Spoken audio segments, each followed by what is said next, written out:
Okay, if I could ask members leaving the chamber to do so as quickly and as quietly as possible, as we move on to the final item of business, which is a members' business debate on motion 16143 in the name of Claire Adamson on Brexit harm to Scotland 5 years since the UK left the EU. The debate will be concluded without any questions being put. I'd invite members wishing to participate to press the request to speak buttons, and I invite Claire Adamson to open the debate around 7 minutes. Ms Adamson. Thank you very much, Presiding Officer. January marks 5 years since the UK left the EU. 5 fraught and turbulent years for Scotland's manufacturers, exporters, service providers, artists and musicians. We announced that we would leave the European Union before we had a plan for growth outside the EU. Not my words, those of Kemi Badenoch. For once, and probably the only time, I do agree. But argue it wasn't just a lack of plan for growth, it was a lack of plan, full stop. Yeah. It was nice to hear a rare bit of honesty from a Tory leader on Brexit. Shall we hear from 3 more Brexiteers? Michael Gove opined, the day after we vote to leave, we will hold all the cards and we can choose the path we want. But we now have fewer jobs, food at the highest all-time prices and less trade.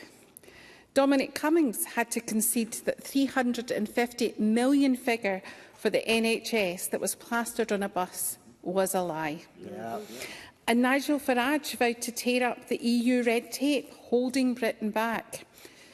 Well, our exporters now bemoan the new arrangements. In the words of the National Farmers Union of Scotland, they told the trading relationship under the CCA may be tariff-free and quota-free, but it is certainly not friction-free. Yeah. And many SMEs simply giving up their EU market share because cost, time and product wastage isn't worth trying to navigate the new exporting regime. I don't have a 4th Brexiteer quote, Presiding Officer, as the young trainee couldn't access Erasmus Plus and so was unable to take part this evening. The people in Scotland sensibly voted to remain in the EU. There was a majority vote to remain in every one of Scotland's local authorities, but Scotland was removed from the EU against the democratic wishes of the Scottish people. Yeah. Brexit has caused and continues to cause substantial harm to the Scottish and UK economies. Recently, NIESR economic think tank said UK exports from the service sectors could be cut by up to 60%, and for Scotland that would be equivalent to £2.3 billion hit because of Brexit. The Office for Budget Responsibility has reported an estimate that Brexit will reduce the overall trade intensity of the UK economy by 15% in the longer term. And I understand that a study from the Centre of Economic Performance at the London School of Economics found that goods exports from the UK dropped by £27 billion in 2022 alone as a result of Brexit. The Chartered Institute of Procurement and Supply revealed problems with supply chains and trade routes exacerbated by Brexit. It could see the import costs between 5% and 20% more, fueling a new cost of living crisis. And Brexit continues to pose significant barriers to people coming to live and work in Scotland, including in our vital public services. Over 10 years ago, Scotland was told that the only way to stay in the EU was to remain part of the UK and vote no. Brexit has been a disaster for Scotland. It's made us poorer, a disaster that has diminished our international standing, and a disaster which cut off the world's largest economic market, and a disaster which has denied a wealth of opportunity, rich cultural exchanges, academic collaboration and the right to work and study and live in 27 other nations. A generation of people in my Motherwell and Wishaw constituency have rights I enjoyed for most of my adult life ripped away against their expressed will. Brexit is manifestly harming our present and our future. I am not speaking as convener of the Constitution, Europe and External Affairs and Culture Committee this evening, But our work on the impact of Brexit and the review of the Trade and Cooperation Agreement has seen witness after witness tell of the detrimental impacts of Brexit. Sky News reported that by 2035, the UK is anticipated to have 3 million fewer jobs, 32% lower investment and 5% lower exports and 16% lower imports than it would have had if the UK had not left Europe. But this is also a tale of two countries. Certainly the best of time for Ireland and the worst of times for us. In our Republic of Ireland, they are enjoying a significant budget surplus in 2024, around 8% of its gross national income. A small nation in Europe with a similar population, economy and cultural links to Scotland. A small country in surplus, while we are dragged down by a £2.77 trillion debt. According to the Centre of Economic Performance, Brexit has cost each household £250, when only considering the impacts on food since December of 2019. That aggregates up to £6.95 billion overall for UK households. And last week, having already acknowledged the impact of cabotage on visas on touring artists and musicians, the Musicians' Union had to issue guidance to artists on the General Product Safety Regulations. It's noted that the introduction of these regulations required certifiable safety checks and labels on goods such as CDs, vinyl, T-shirts, mugs and other merchandises exported to the EU and Northern Ireland. And this had not been foreseen by most of the people in the music business. Ewan Robertson gave evidence to our committee on these areas and spoke of how much more difficult it is now for artists to tour and work in Europe. Presiding Officer, there are a litany of quotes I could have brought from as far away as Ardomark, the company who's saved the Scottish ice cream nugget, who had a frequent trade with Europe and gave evidence to the committee that they are no longer even trying to export into Europe. We heard of stock that was ruined from our fishing industry, and we know that this Brexit keeps giving us more bad news. Thank you, Presiding Officer. Thank you, Ms Adamson. We move to the open debate. I call first Tim Eagle to be followed by George Adam. Around 4 minutes. Mr Eagle. Well, thank you, Deputy Presiding Officer. And can I just quickly remind members of my register of interests as a farmer? I do thank the member. I don't enjoy a debate on Brexit because I don't think it's necessary, but you did bring it, so well done for that. However, that's a pretty one-directional focus on Brexit, isn't it? All the negatives and none of the potential positives. So maybe I can touch on a couple of those in a minute. I am 1 month away, Presiding Officer, from my one-year anniversary as a member of this Scottish Parliament, and I have been extremely fortunate in that time to have only participated in a single SNP debate on Brexit. Quite the grievance they like to bring, because I'm told at one point that was a very common thing. I say that not because I don't want to talk about Brexit or the benefits of Brexit, because I don't want to shy away from facing up to the problems of significant constitutional change, but because it has been nearly a decade since voters across these aisles voted by a clear majority to leave the EU. And it has, as Claire Adamson's motion states, been 5 years since we left the EU. However, the motion did not at any point mention fishing or farming, two sectors that I have great interest in. Both issues that are very important to the thousands of farmers and fishermen that I represent in my region and across the whole of Scotland. Our farmers knew of the challenges within the Common Agricultural Policy. Our fishermen loathed the Common Fisheries Policy. Both policies in places designed to benefit everyone else other than British farmers and fishermen. Yet what the SNP, Labour, the Liberal Democrats, the Greens want is to go back into these policies. That view is not what I hear when I speak to farmers and fishermen in my region. Since we left the EU, the Scottish Government has benefited from the opportunity to design... Karen, I'll take an intervention. Karen Adam. I thank the member for taking an intervention. Does the member accept that when he talks about the fishing industry, that there are many sectors within that industry and the fish processing sector is suffering considerably due to Brexit? Not just red tape, but also labour. Tim Eagle, and give you the time back. Well, I met with Jimmy Buchan actually quite recently in the fish processing sector, and you're absolutely right, they have some recruitment challenges. But the answer to that, SNP, is not to take us back into the common fisheries policy, which would destroy Scottish fishing sector in total. Yeah. Since we left the EU, the Scottish Government has benefited from the opportunity to design a uniquely Scottish system of agricultural support and policy. Without the bureaucratic chains of Brussels, we can deliver an approach that works for our diverse group of agricultural industries, that helps to deliver on our climate goals and delivers food security for our country. Rather than returning to the one-size-fits-all approach of the Common Agricultural Policy, we can ensure that we have a system that rewards farmers for their hard work and daily sacrifices and supports the local environment. It has not been an easy transition, though, and I readily acknowledge that.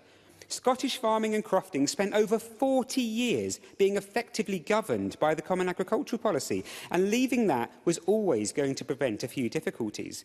This has not been helped by the fact that the SNP have been incredibly vague in articulating its vision for the future of Scottish agriculture and passing a bill. Absolutely. Finlay Carson. I appreciate the member taking an intervention. Would you agree with me that it's, the SNP are all about the politics of grievance, and that could no better be portrayed in our colleague Emma Harper bizarrely calling for powers over agricultural funding to return to Europe, to return to the UK government, when it's firmly in the hands of the Scottish Government to deliver a fair settlement. Tim Eagle, Well, and weren't give we you all time back. totally shocked by that news release yesterday? SNP want to put powers back to London. Very interesting. But let's move on to our fishermen. Fishermen were constricted by the Common Fisheries Policy and were often squeezed out of domestic fishing grounds by vessels from within the EU, who had near unfettered access to our waters. Point of order, Emma Harper. Oh.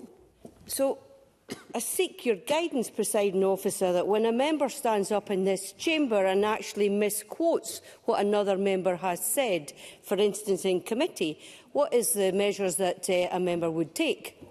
It's not a point of order, and the member is well aware of the measures that members can take if they feel the record needs to be corrected. Tim Eagle, to continue, and I can give you a little bit more time. Thank you, Presiding Officer. By voting to leave the EU, something which our fishermen did overwhelmingly, they opened the door to a sea of opportunity for Scottish fishermen. Like I stated with farming, the transaction hasn't been easy, and I know there are specific issues within different sectors. But the fishing industry is beginning to feel the benefits of Brexit. Just last month, the Scottish Government's own data showed that fishing fleet is up year on year since 2021, with the value of fish landed also rising year on year. This is despite the many challenges facing the sector, including the challenge of attracting new entrants and spatial squeeze in our seas. The sector has had to navigate the UK-EU Trade and Cooperation Agreement, which comes to an end next June. When that deal ends, the Labour government will be faced with a stark choice. Does it back our fishermen by increasing their access to our own domestic fishing waters, or does it cede more access to EU states and their vessels? The SNP, though, also face a stark choice. Does it side with Scottish fishermen when these vital negotiations begin, or does it side with Keir Starmer if he throws our fishermen under the bus? I hold little hope given the SNP's record in government, but I will continue to fight for my constituents so that we can truly realise the untold benefits that Brexit could bring us in the long term. Thank you. I encourage members who have something to say to try to make an intervention rather than shout it across the chamber. I now call George Adam to be followed by Faisal Chowdhury. Around 4 minutes, Mr Adam. Thank you, Presiding Officer. Can I take this opportunity to thank my friend and colleague Claire Adamson for bringing this important debate to the chamber here today, because it is as important today as it was 5 years ago.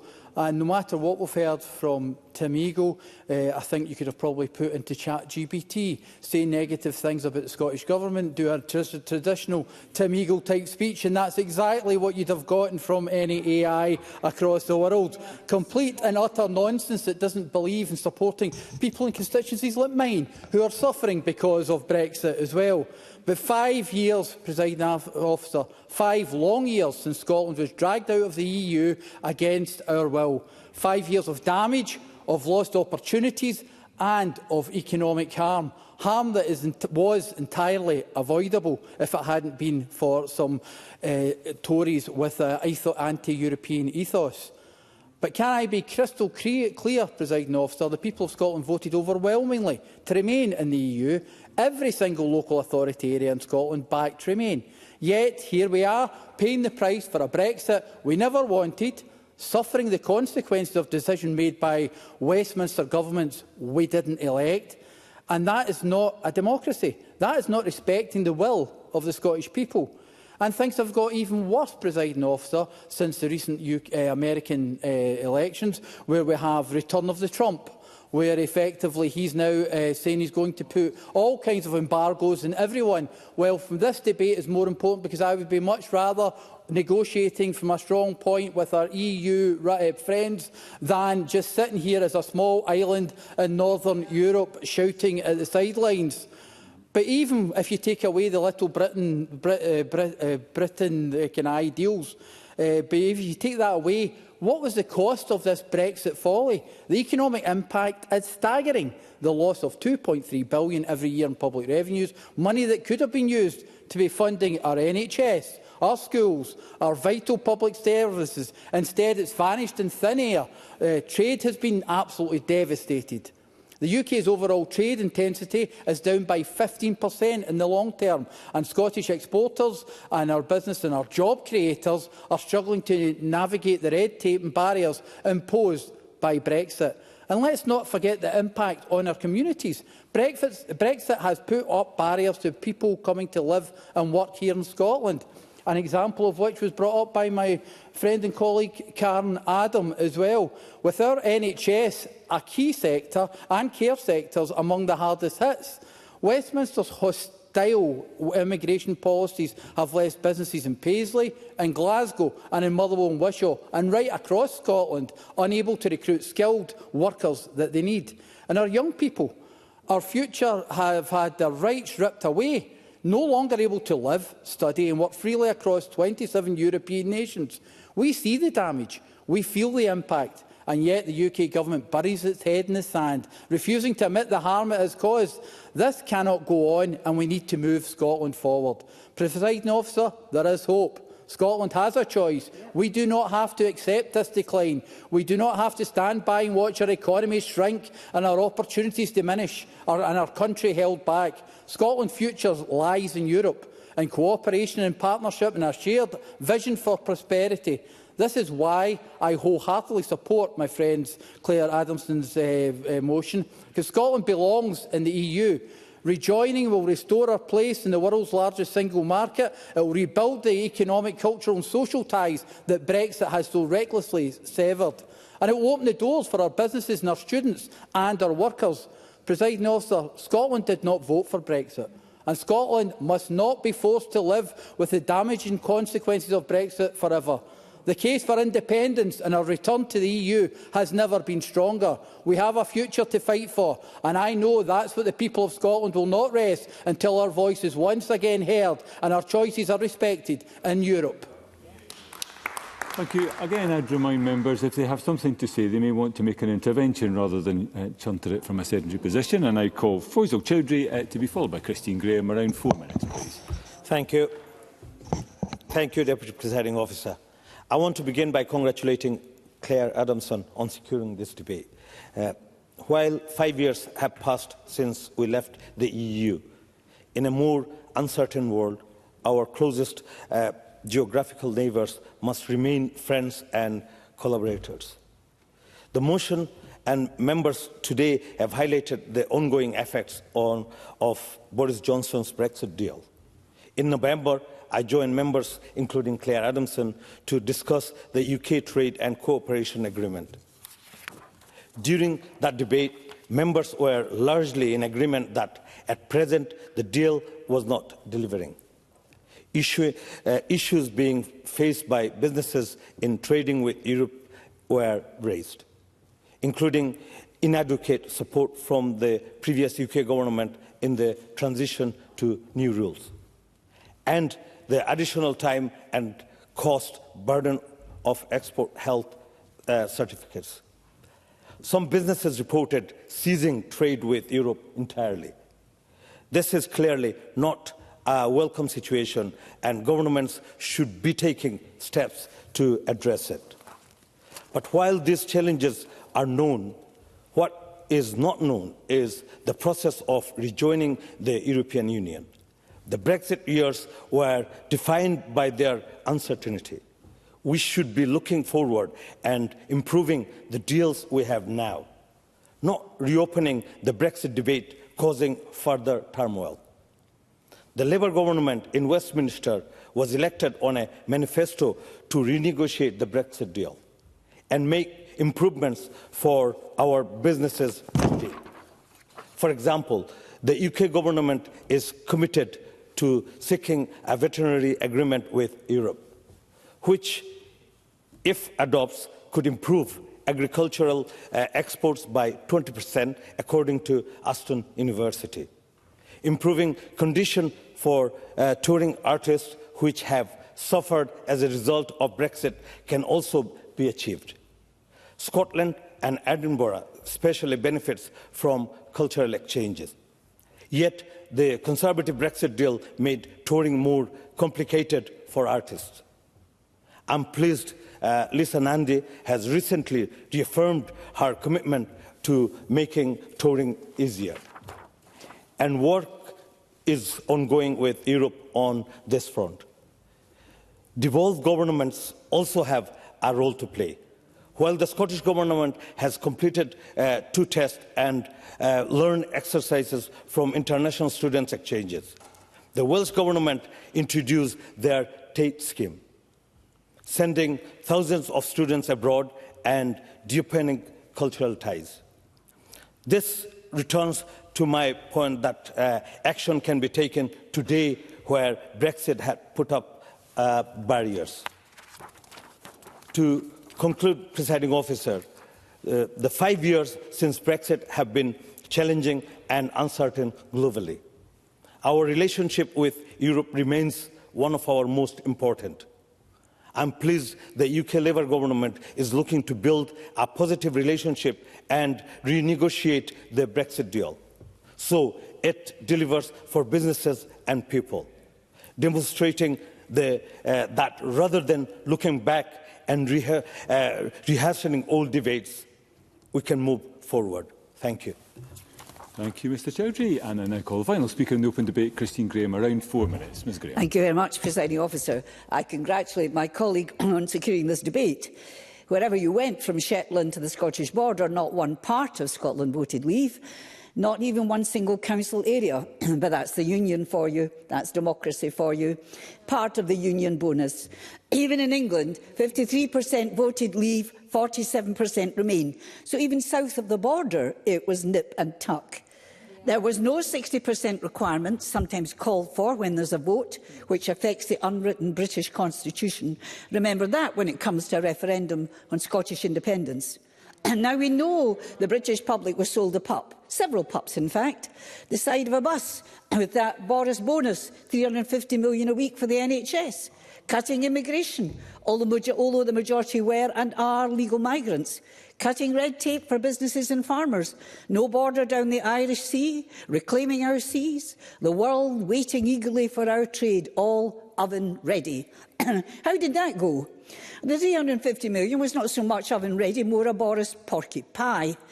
Immigration, legal and illegal immigration since Brexit has increased. Indeed, leaving the EU has made cooperation with EU countries more difficult. As for increases in red tape, just ask businesses, farmers and the horticultural sector. And there are special rules for trade between ERA, still in the EU, and Northern Ireland, which remains partly in the EU in all but name. Trade bonus, none. The National Union of Farmers in Scotland overwhelmingly backed Remain because they knew what was coming if we left. The Confederation of Business was one of the most vocal opponents to Brexit, stating that it would dent the economy and knock living standards. Then what do they know? Billions lost to the UK economy to date. The loss of free movement of workforce had an immediate impact on the NHS, on the care sector, horticulture, hospitality, and that's just for starters, all affecting my constituency. What got Brexit through by the skin of its teeth were allegations about damaging immigration And as for Boris's yellow brick road, we know what Dorothy found at the end of that. A wee man masquerading as a great wizard. Boris, Trump or Nigel Farage, you can take your pick. Some who were once forceful and vocal defenders of the EU say that that ship has sailed. To continue the metaphor, a ship can change course, especially if the sea is stormy and you can see that it's rocks that lie ahead. Of course, the UK won't, but Scotland as an independent nation can. And let's have no nonsense about it taking decades, or worse, that we'd not be welcome. Our laws are aligned with the EU. We are an energy and food and drink producing rich nation. Our history with Europe differs from that of England. My goodness, the first language of Mary Queen of Scots was French, handy for pub quizzes. But I digress. In the dismal years ahead in Trumpland, we need a strong EU, both politically and economically, not consigning us to watch in painful embarrassment the UK Prime Minister genuflect to Trump out of desperation to avoid tariffs. Indeed, embarrassment isn't strong enough, more of a public humiliation. We can change course. Scotland would and will rejoin the EU with those 27 other nations. And believe you me, rejoining the EU can't come soon enough.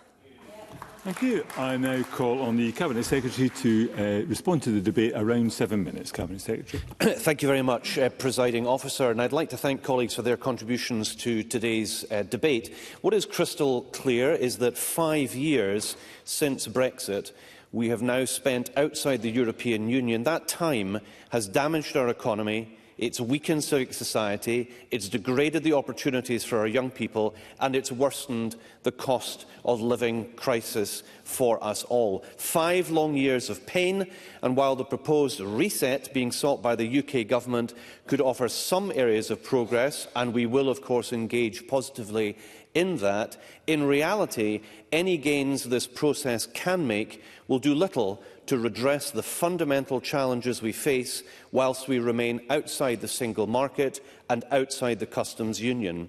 The single European market numbers 447 million consumers and 23 million companies and is the largest free trading area on earth. By population, it is 7 times the size of the United Kingdom. Small wonder, then, that without ever voting in favour of this folly, we have suffered the dire consequences which colleagues have eloquently attested to in today's debate. Let us consider the facts. The National Institute for Economic and Social Research estimates that there was a 2.5% hit to UK GDP due to Brexit in 2023, which will increase to 5.7% by 2035. In Scotland, this equates to a cut in public revenues of about £2.3 billion in 2023. This month, the IPPR think tank reported that UK goods exports to the European Union were 27% lower between 2021 and 2023 than if we had remained in the European Union. And while other G7 countries saw an average of a 5% increase in goods exported in 2023 compared to 2019, the UK experienced a 10% decline. Add that the Office for Budget Responsibility's view that UK trade intensity with the European Union will be 15% lower in the long run. Later this week, the Scottish Government will publish fresh analysis of the trade impact of the Tory Brexit deal, sadly continued by Labour, when compared with European Union membership. The evidence now is legion and it is undeniable. The economic impact of Brexit is nothing short of an egregious act of self-harm for the United Kingdom and a deeply damaging imposition on Scotland. All of this without counting the cost of what we have lost in social and what we have lost in cultural terms. The loss of access to the Erasmus Plus programme is particularly damaging. There will be a generation of Scots denied the life-enhancing opportunities of living or working in the European nations on our doorstep. The loss of access to Creative Europe, which is similarly damaging to the culture sector. But it doesn't have to be this way. Let me now turn to some of the points that have been raised by colleagues during the debate. Claire Adamson highlighted the harm to the culture sector and to so many others. It doesn't need to be this way. Tim Eagle talked about the untold benefits of Brexit. He didn't tell us any of the benefits of Brexit, so he's right. They were untold. Perhaps in the next debate he may choose to do that. George Adam talked about Scotland's proper place being back in the European Union as an independent member state. He's absolutely right. 27 other European nations are not wrong. And Faisal Chowdhury said, and it's a bit of a mystification, we shouldn't reopen Brexit. Why should we not reopen self-harm? Why should we not end self-harm? And I have to say to him, as somebody who represents this part of the world as I do, the part of the country that voted by 74.4% to remain in the European Union, the most pro-European part of Scotland, and he thinks that we shouldn't reopen Brexit. I'm sorry, on this count, he is very, very wrong. And then finally to Christine Graham, what a strong voice talking about the strong position of Scotland being able to rejoin the European Union. The choice is ours. We live in a democracy. We should be able to have that say. Presiding Officer, until such a time that we rejoin the European Union as an independent country, we must encourage the UK Government to be ambitious in efforts to improve relations with the EU. Last week there was an indication from Maros Sefcovic, the EU Trade Commissioner, that the UK might be able to join the Pan-Euro-Mediterranean Convention, which allows for a measure of tariff-free trade of goods between a range of European and other countries. My message to the UK Government on this, and indeed to other areas like youth mobility, is to take the time to consider the merits and the potential economic and other benefits, not rush to rule things out for political purposes, and certainly not to pander to the likes of Nigel Farage. Both these issues and many more are of interest to people right across Scotland. I will continue to make sure the UK Government understands why a closer relationship with the EU remains such an important priority for Scotland until such time in the future when we rejoin as an independent member state of the European Union. Thank you, Cabinet Secretary. That concludes the debate, and I close this meeting of Parliament.